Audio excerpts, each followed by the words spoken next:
ప్రేమిస్తే మా ప్రేమను చులకతనంగా భావిస్తున్నారా? మా సహనానికి కూడా పరీక్షలు పెడతారా? ఇలా మీ బైబిల్లో చెప్పేటటువంటి మీ సువార్తలు ఇవా? మీరు బైబిల్లో రెచ్చగొట్టమని చెప్పిందా మీ బైబిల్? ఇతర మతాల మనోభావాలకు ఎంత పరిచయం చెప్పిందా మీ యేసు ప్రభు? మెజారిటీ అయిన హిందువులు దేవాలయంలోకి వెళ్ళి దేవాలయంలో కూడా సిలువలు వేయమని చెప్పిందా మీ పవిత్రమైన బైబిల్ గ్రంథం? చాలా బాధాకరం. ఇదే సంఘటన ఎవరైనా ఒక హిందువు ఒక చర్చి మీద కానీ ఇలాంటి రాతలు ఓంకారమో ఏదైనా రాసి ఉంటే ఏ పాటికి రాష్ట్రం అంతా కూడా రామన కాష్టగా మార్చేసి ఉండేవారు. కాబట్టి హిందూ బంధువులారా, ఇది దేవుడి మీద జరిగిన దాడి కాదు, మనందరి మీద జరిగినటువంటి దాడి, హిందూ ధర్మం మీద జరిగిన దాడి. ఇది చిన్న చిన్న విషయం కాదు. ఉగాది పర్వదినంలో మన రాష్ట్రంలో ఎక్కడా లేనటువంటి దాష్టీకానికి ఇక్కడ ఉండేటువంటి దుర్మార్గులు బరితెగించారు. పంచభూతాలు తయారైన రోజు, సృష్టిని ఆ పరమశివుడు పరమాత్మ ప్రారంభించిన రోజు, యుగము ప్రారంభమైన రోజే యుగాది కాలక్రమంలో ఉగాదిగా మనం చెప్పుకుంటున్నాం. అంటే యుగము ప్రారంభమైన రోజు ఈ రోజు. అటువంటి కోట్లాది మంది మన హిందూ బంధువులు అందరం కూడా ఆనందంగా చేసుకునేటువంటి ఈ పర్వదినాన్ని ఇంతమంది పెద్దలు బాధపడుతూ, మన జిల్లా బీజేపీ అధ్యక్షుడు కానివ్వండి, అలాగే మన విశ్వ హిందూ పరిషత్ రాష్ట్ర ప్రధాన కార్యదర్శి మన పల్గుంజీ కానివ్వండి, మన తేజేశ్వరరావు గారు మన జిల్లా అధ్యక్షుడు వారు బీజేపీ, అలాగే మన యోగేశ్వరరావు గారు, అలాగే మన ఉమామహేశ్వరమ్మ గారు, అన్య మతస్థులు మన మనోభావాలు గాయపరిచే విధముగా ఇలాంటి సిలువలు, ఇలాంటి నిజమైన దేవుడు మా దేవుడే, మీ హిందూ దేవుళ్ళు నిజమైన దేవుళ్ళు కాదు, మా దేవుళ్ళలోనే శక్తి ఉన్నది, మీ దేవుళ్ళందరూ కూడా నిరుపయోగము అంటూ ఆ సిలువ గుర్తులు బరితెగించి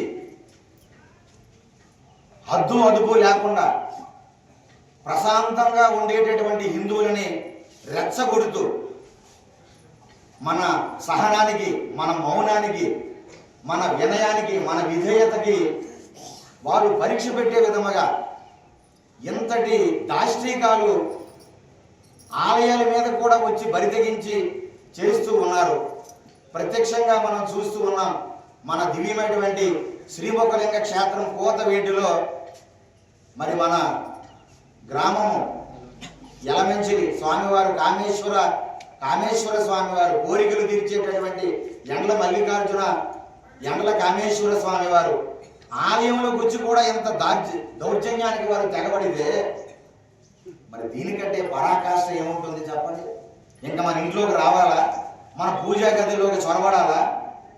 మన మీదకి ఏమైనా దాడి చేయాలా? దేవాలయం మీద దాడి చేస్తే ప్రతి హిందూ మీద దాడి చేసినట్లే, మన హిందూ ధర్మం మీద దాడి చేసినట్లే, మన సనాతన ధర్మాన్ని వెక్కిరించినట్లే. ఇంతటి పర్వదినములో ఇటువంటి దాష్టీకాలు చేస్తున్నారు, రెచ్చగొట్టేటటువంటి చర్యలు చేపడుతున్నారు.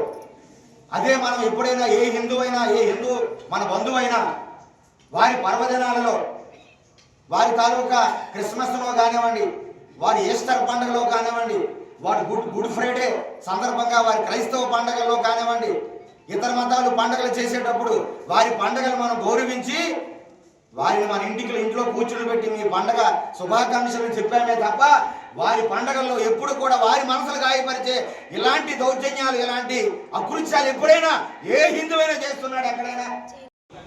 ఈ దుర్మార్గుల్ని కఠినంగా శిక్ష పడేంత వరకు కూడా మనం ఎక్కడే కూర్చుందాం. ఇప్పుడే మన సిఐ గారు, డిఎస్పీ గారు చెప్పారు, టాస్క్ ఫోర్స్ బృందాలు వెళ్ళాయండి, వాళ్ళు వెతుకుతున్నారండి అని చెప్పారు.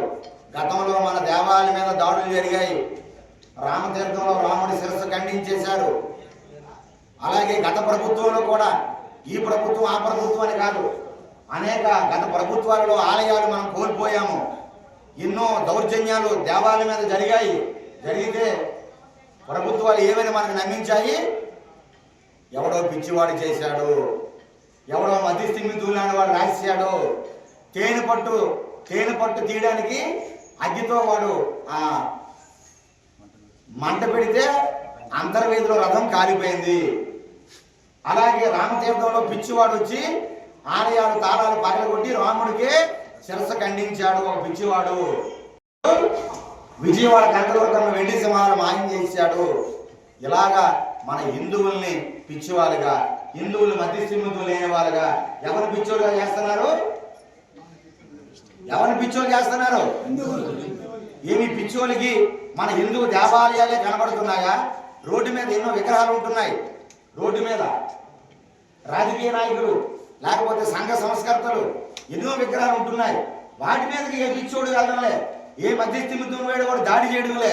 కానీ ఏమిటో ఈ పిచ్చోడికి మధ్యస్థిమితులు లేని వాళ్ళకి మన దేవాలయాలే కనబడుతున్నాయి.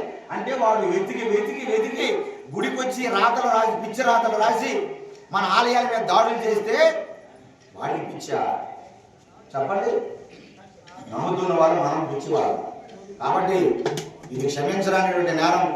మాకు పోలీస్ డిపార్ట్మెంట్ మీద అపారమైనటువంటి నమ్మకం ఉన్నది. అలాగే రాజ్యాంగం పట్ల, చట్టం పట్ల మాకు చాలా వినయ విధేయతలు చెప్తున్నాం. మేము తక్షణమే ఆ దోషులు ఎవరైతే ఉన్నారో ఆ దోషుల్ని పట్టుకున్నంత వరకు కూడా మేము ఇక్కడే మౌన దీక్ష చేస్తాం. దానికి మీ అందరూ సిద్ధమా కాదా? ఇక్కడే మేము కదలం. అన్నపానీయాలు మాని ఇక్కడే మేము కూర్చుంటాం. మాకు న్యాయం జరగాలి, మా దేవుడికి న్యాయం జరగాలి, మా కామేశ్వర స్వామికి న్యాయం జరగాలి. ఈరోజు ఇక కామేశ్వర స్వామి మీద రాతలు రాస్తే రేపు సారవకోటలో రాతలు రాస్తారు, ఎల్లుండేమో జల్మూరులో రాస్తారు, అవతలనాడు నసలపేట మండలంలో రాస్తారు. ఈ రాష్ట్రంలో ఉండే ప్రతి దేవాలయంలో ఒక శ్రీరామనామ పండుగ నాడు, శ్రీకృష్ణాష్టమి నాడు, వినాయక చవితి నాడు, దుర్గా నవరాత్రుల నాడు, లేకపోతే మన పర్వదినాలలో ప్రతి దేవాలయంలో కూడా ఇలాంటి రాతలే రాస్తారు. దానికి మీరు సిద్ధంగా ఉంటారా? రాయించుకోవడానికి సిద్ధమా? లేదా దోషుల్ని కఠినంగా శిక్షించేంత వరకు కూడా మేము మా దేవుడి సాక్షిగా ఇక్కడే మేము కూర్చుంటామని మీ అందరూ కూడా దేవుడి కోసం సమయాన్ని ఇస్తారా? మీ అందరూ కూడా సమయాన్ని ఇస్తాం. దేవుడి కోసం సమయాన్ని ఇవ్వండి. మనం చట్టాన్ని మనం గౌరవిస్తాం, రాజ్యాంగాన్ని మేము గౌరవిస్తాం. శాంతియుతంగా మేము ఇక్కడ కూర్చుంటాం. హిందువులు ఎంతో మనోభావంతో ఎంతో దైవభక్తితో చేసుకున్న ఒకటే పండుగ. మాకు తెలుగు సంవత్సరం నుంచి ఎంతో అమితమైన భక్తి ప్రేమ. మేము ఈ రోజు మా ఇళ్లలో పూజా కార్యక్రమంలో మా కుటుంబంతో గడపాల్సిన రోజు. మా ఇల్లు పళ్ళు, మా దేవాలయాలు, మా కుటుంబాలు వదిలేసి ఇక్కడికి వచ్చి రచ్చ చేసిన అవసరం మాకు లేదు. వాళ్ళపైన చర్యలు అన్నాడు, మా సోదరులైన చర్యలు తీసుకుని సాధారణమైన చాలా రోజులు ఉన్నాయి. ప్రశాంతమైన వాతావరణం మాకు మేము రోడ్ల మీద ధర్నాలు చేస్తున్నామా, మీరు ఇలా చేస్తున్నాం వాళ్ళు రాశారనడానికి. మా దేవాలయం గోడలపై మాకు బతకడానికి హక్కు లేకపోతే యాక్షన్ తీసుకోవాల్సిన బాధ్యత కూడా మా మీద ఉంది. దయచేసి యాక్షన్ పూర్తయినంత వరకు రాతలు జరపకండి.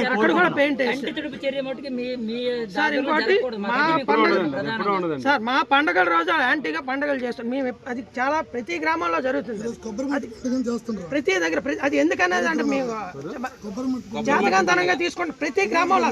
మా ఈ పండుగనే కదా, ఏ పండుగకైనా ప్రతి పండుగ యాంటీగా చేస్తాం. గాడి మీద కూర్చొని తిరుగుతుంటారు సార్, ఈత రేఖలు వెండి పట్టుకుని. ఈ పండుగ కదా, ఏ పండుగైనా ప్రత్యామ్నాయ పండుగ ఏదైనా దివాలి ప్రతిదానికి అది ప్రత్యామ్నాయం కావాలని చేస్తాం. ఏంటి దాడునాలు? చాలా సమాచారం ఇస్తున్నారు గ్రామస్తులు. సర్పంచ్ గారు కూడా ఉన్నారు ఇక్కడే. సర్పంచ్ గారు సర్పంచ్ గారు ఇక్కడే ఉన్నారు. కాబట్టి ఏ గ్రామాల్లో ఎంతమంది క్రైస్తవులు ఉన్నారు రికార్డెడ్గా మాకు ఇవ్వండి. రికార్డెడ్గా వారు క్రైస్తవులు అయితే వారు చర్చలు నిర్మించండి, వారు క్రైస్తవులుగా వాళ్ళకి నమోదు చేయించండి. వారు హిందువులుగా చలామణి అవుతున్నారు, చర్చిలకు వెళ్తున్నారు. వాళ్ళు ఏం మాట్లాడకూడదు, ఏమాత్రం కూడా హిందువులు తిడుతూ వాళ్ళు ఉపన్యాసాలు ఇస్తూ ఉన్నారు. ఏంటి దారుణం అసలు? అక్కడ 3 దేవాలయాల మీద విధంగా చేస్తారు వాళ్ళు దాడులు. ఇది దయచేసి మీ ముఖతగా ఏం చర్య తీసుకుంటారో చెప్పండి, మాకు హామీ ఇవ్వండి. మేము అది కోరుకుంటున్నాం.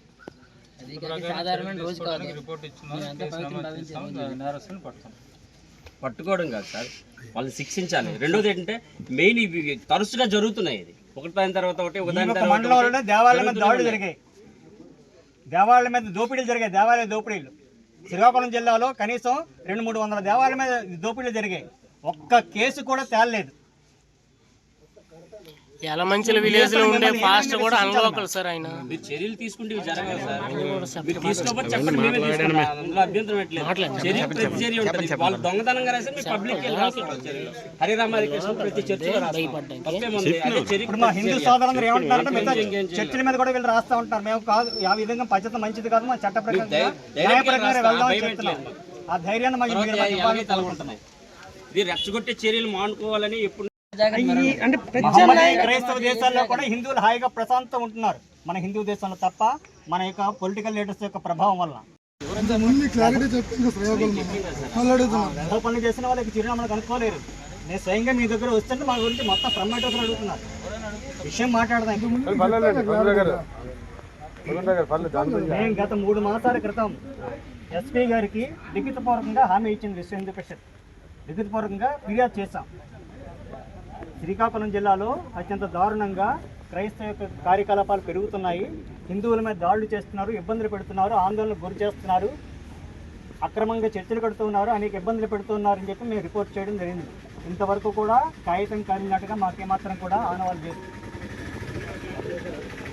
ఇంకో విషయం ఏంటంటే, మేము ఇళ్లలో కూర్చుని ఉంటే ముందు వైపు వెనక వైపు మైకులు పెట్టి ప్రశాంతం లేకుండా చేస్తున్నారు. మేము శోభయాత్రలు చేసుకుంటే రాళ్ళు వేస్తున్నారు. గుళ్ళోకి ప్రశాంతంగా కూర్చుంటే ఏదో సువార్తలు పట్టిస్తున్నారు. సైలెంట్ ఏంటి మా పరిస్థితి? ఇక్కడ శ్రీముఖలింగం మీద ఇష్యూ జరిగింది. అక్కడ స్వామివారికి దేవాలయ విషయంలో అది ఇంతవరకు తేలలేదు. రామతీర్థంలో రాముల వారికి విషయం జరిగింది, అది ఇంతవరకు తేలలేదు. ఇప్పటికీ సుమారుగా 250 దేవాలయాల మీద దాడులు జరిగాయి, అది ఇంతవరకు తేలలేదు. దయచేసి ఇప్పుడున్న రాత్రులకు కూడా దయచేసి మీరే సెక్యూరిటీ వహించి ఆ ఇష్యూ తేలేంత వరకు రాత్రులు చెరపకండి. వాటికి మీరే బాధ్యత, పూర్తి బాధ్యత వహించి అవి రాతలు చెరిపేసి ఈ కేసును మాఫీ చేయాలని దయచేసి మీరు ప్రయత్నం చేయొద్దు. దోషులకి ఎక్కడన్నా పట్టుకోండి, మీకేంటి ఇబ్బంది? మా దగ్గర ఉన్నాయి సార్. స్వయంగా మీరు ఏ రోజు రమ్మని పిలిపిస్తే చేస్తాం. అది మీ చేతికి అప్పగిస్తాం. ఇంతవరకు కూడా అది పర్మిషన్ లేవు, దానిపైన యాక్షన్ తీసుకోలేదు. అది పక్కన పెడితే అసలు మా దేవాలు మేము వెళ్ళి వాళ్ళ చర్చిలో మేము ఇబ్బంది పెట్టట్లేదు. మా ఉగాది పర్వతం మా టెంపుల్కి వచ్చి పూజ చేసి తెల్లారలేసి దేవుడానికి తాళం ఇప్పేసరికి మాకు ఆసక్తి లేటో మాకు అర్థం కావట్లేదు. ఈ దేశంలో రంజాన్ శుభ్రంగా జరగట్లేదా?